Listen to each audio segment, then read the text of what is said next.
Years ago, anxiety disorder was thought to have been caused by a biological problem with the brain, a chemical imbalance in the brain, or a genetic predisposition.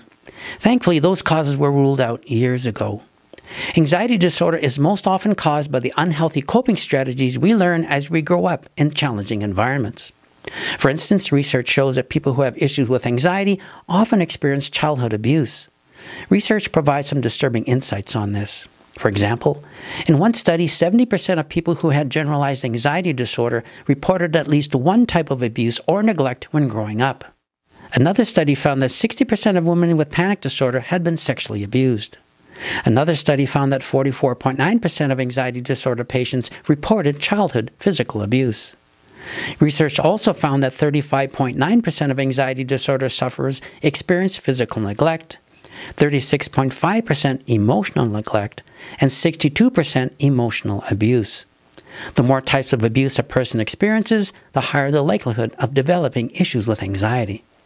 All in all, research shows that childhood abuse is a leading cause of the development of anxiety disorder. And this makes sense because anxiety is fear-based, and experiencing childhood abuse can create a great deal of fear and anxiety. Moreover, we develop our coping skills early in life and based on the environment we grow up in.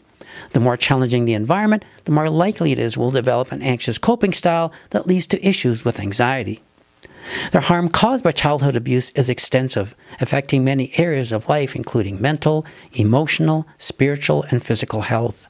It can have disastrous effects on self-esteem, self-worth, relationships, education, careers, and many others. The harm most often requires years of professional help, support, and effort to overcome.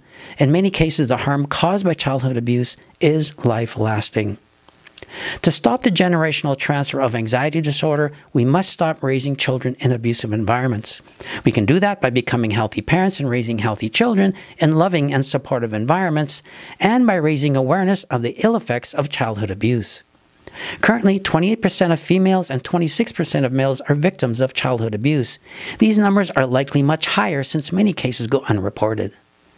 We can make a sizable difference by raising healthy children, and that can start with eliminating childhood abuse.